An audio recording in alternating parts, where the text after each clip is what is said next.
साहब कांग्रेस साथ में रहे कि लेफ्ट साथ में रहे और गए रात कहाँ मिले हैं। सबसे पहले ये दिखाता है किस प्रकार से उम्र उन पर हावी हुई। किसान लोग पस्त हैं और मुख्यमंत्री दिल्ली में मस्त हैं। अरे अपना काम देखिए, बिहार में क्या हाल है, किस प्रकार का प्रशासन है जी। आपका तो पता नहीं जो बैकग्राउंड है, आप जानिए। किसी बात का भरोसा नहीं। हाँ, एक चीज के लिए जरूर आपको मेडल देगी, इधर से उधर और उधर से उधर, इधर से उधर यानी। आरसीपी सिंह पटना पहुंचते ही सीएम नीतीश कुमार पे यानी जदयू पर जमकर बरसे। आरसीपी सिंह ने कहा, मैं जहां भी रहता हूं ईमानदारी से रहता हूं, पूरी निष्ठा के साथ रहता हूं, मैं किसी के साथ विश्वासघात नहीं कर सकता हूं। लेकिन ऐसा आरसीपी सिंह क्यों करे? क्योंकि पार्टी ने उन्हें निकाला और बगावत पर आरसीपी सिंह उतर गए। उन्होंने बगावत को उतरते हुए कहा कि वह पार्टी को एकजुट नहीं कर रहे, वो पक्षी को एकजुट कर रहे हैं और पक्षी को एकजुट कर क्या आसमान में सीएम उड़ेंगे। उन्होंने कहा कि बिहार में सुखाड़ और बाढ़ से लोग त्रस्त हैं, मर रहे हैं, लेकिन ये दिल्ली पक्षियों को एकजुट करने में लगे हुए हैं। आरसीपी सिंह ने और क्या कुछ कहा, जरा सुनिए इस खबर में।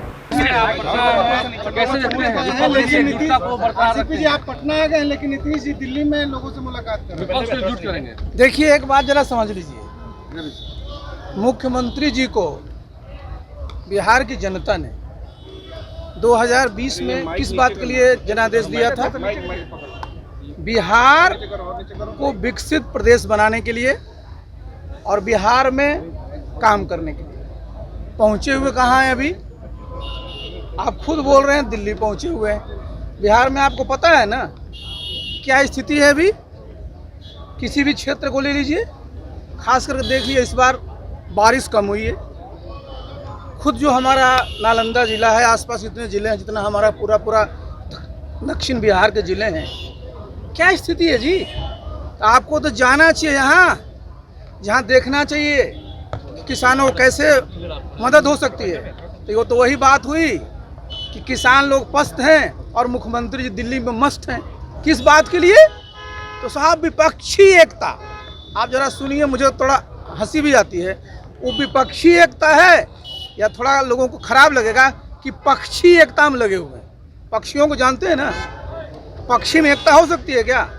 कई पक्षी जो होता है ज़मीन पर है, कई पक्षी हवा में है, कोई पेड़ पर रहता है।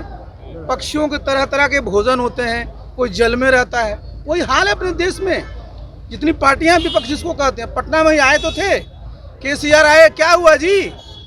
उठ बैठ होते रहा, वो कहें उठिए, वो कहें बैठिए, उतना ही नहीं। क्या है कि साहब कांग्रेस साथ में रहे कि लेफ्ट साथ में रहे और गए हैं रात कहाँ मिले हैं? सबसे पहले कहाँ मिले हैं, किन की पैरवी से मिले हैं आप लोग ज़्यादा जानते हैं।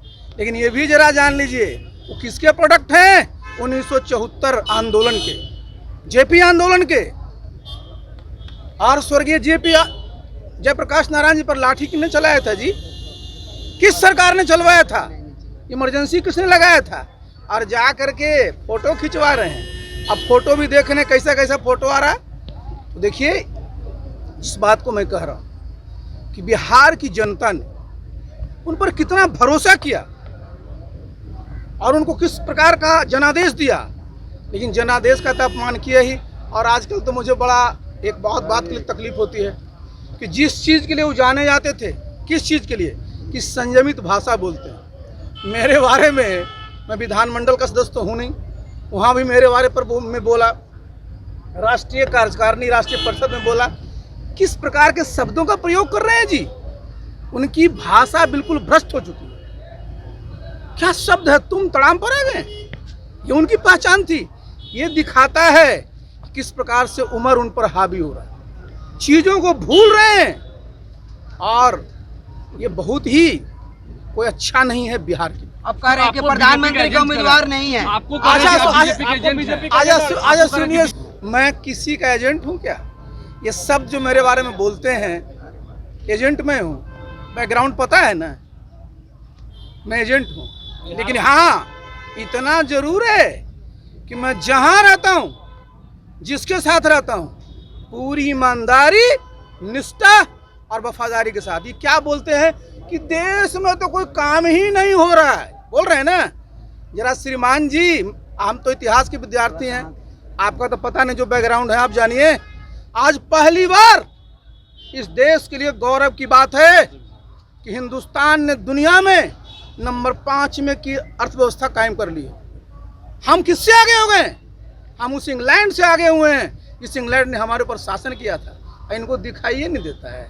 2014 में जब प्रधानमंत्री जी आए थे देश में, भारतीय अर्थव्यवस्था किस नंबर पर थी? 10वें 11वें पर, और आज 5वें पर है, और कहते हैं कुछ काम ही नहीं हो रहा है।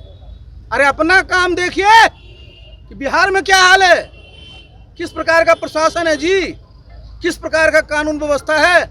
आपकी गाड़ी को चूरा जा रहा है, पूरा काफिला को चूरा जा रहा है, आप पर फिजिकल अटैक हो रहा है और आप मस्त हैं। देखिए, आपको जनता ने जो वोट दिया था, जो जनादेश दिया था, उसके साथ तो विश्वासघात किया ही। अभी भी समय है।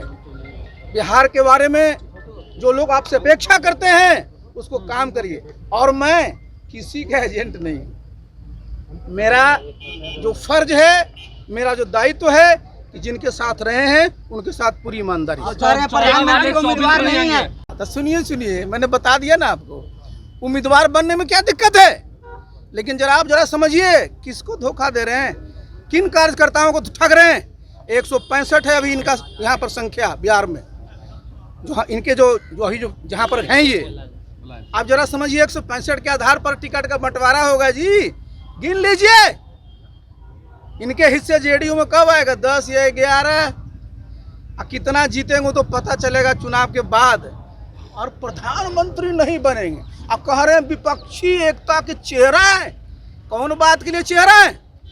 क्या किया है किसी प्रदेश के लिए? बताएं जरा, आंध्र प्रदेश के लिए क्या किया है, तमिलनाडु के लिए क्या किया है, पंजाब के लिए क्या किया है, हरियाणा के लिए क्या किया है, दिल्ली के लिए क्या किया है कि वहाँ के नेता आपको कहेंगे कि श्रीमान जी हमारी तरफ से जरा काम करिए।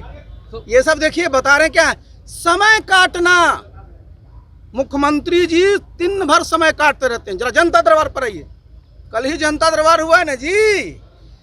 इस प्रदेश में जब से मुख्यमंत्री बने हैं जनता दरबार कर रहे हैं। जरा सोचिए, 17 सालों में आज तक आपने एक व्यवस्था नहीं कर पाई। आज तक वो व्यवस्था नहीं कर पाया कि गांव में जो हमारा किसान, मजदूर, छात्र रहता है, उनकी समस्याओं का निदान गांव में हो, थाना में हो, अंचल में हो, प्रखंड में हो। इनको तो चाहिए दरबारी कल्चर पसंद है।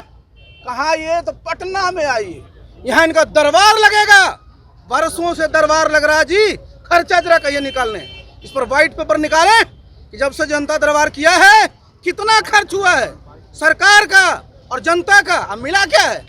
आपसे अपेक्षा है आप इस प्रकार की व्यवस्था करिए कि लोगों की जो समस्याएं हैं उनके दरवाजे पर उसका निपटारा हो श्रीमान जी, ना कि आपके यहाँ करके वो भीख मांगे। दिल्ली जाने से पहले लालू यादव से मिले, उनसे आशीर्वाद लिए। अरे बहुत अच्छा। देखिए, अब तो उन्होंने अपना गुरुद्वारा देख लिया है, अपने गुरुद्वारा देख लिया है।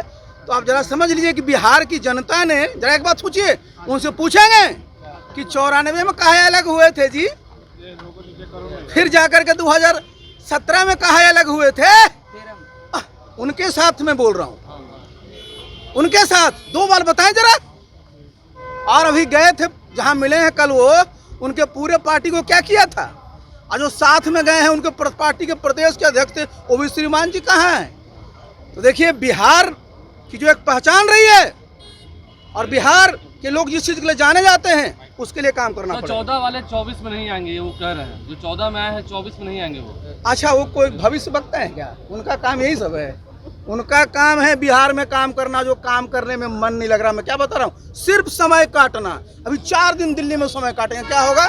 वहाँ लोग पहुँचेंगे, अरे साहब क्या काम किया है, जाकर पता कर लेना कि क्या हो रहा है। जो आए हैं क्या वो कोई काम कर रहे हैं, सिर्फ प्रचार प्रसार कर रहे हैं? इसके पहले भी थर्ड फ्रंट और तमाम बातें हुई, और जब इस तरीके की बातें होती हैं, जो रूलिंग पार्टी होता है उसको कहीं ना कहीं फायदा ही हुआ है। तो क्या लगता है कि इस बार भी बीजेपी को इससे फायदा ही होगा? अरे कुछ है ही नहीं जी सामने। मैंने बताया ना आपको, क्या है इनके पास? बड़े तब से कहते हैं कि 7 पार्टियों का समर्थन है। 7 पार्टियों का समर्थन है श्रीमान, जब टिकटवा बांटिएगा ना पता चलेगा उसको। समझे कि नहीं? कितना जीत पाएंगे? अब वो तो जनता बिहार की जानती है और जनता बिहार की इस बात को देख लिए, किसी बात का भरोसा नहीं। हाँ, एक चीज के लिए जरूर आपको मेडल देगी, इधर से उधर और उधर से उधर, इधर से उधर, उधर यानी सर एक शब्द में भी नीतीश कुमार को बयान करना था। तो आपने सुना कि आरसीपी सिंह ने साफ कहा कि पार्टी क्या काम कर रही है और किस तरह से काम करती है वह मुझे बताने की जरूरत नहीं है, क्योंकि मैं भी जदयू के साथ रहा हूं और ये सब देखा हूं कि पार्टी में किस तरह से लोग बगावत करते हैं और किस तरीके से निशाने पर लेते हैं। उस पर बोलने से मैं परहेज करता हूं। लेकिन जहां तक उन्होंने लॉ एंड ऑर्डर पर सवाल उठाया, उन्होंने बाढ़ और सुखाड़ पर सवाल उठाया और कहा कि सीएम नीतीश कुमार घूम रहे और बिहार की जनता त्रस्त है।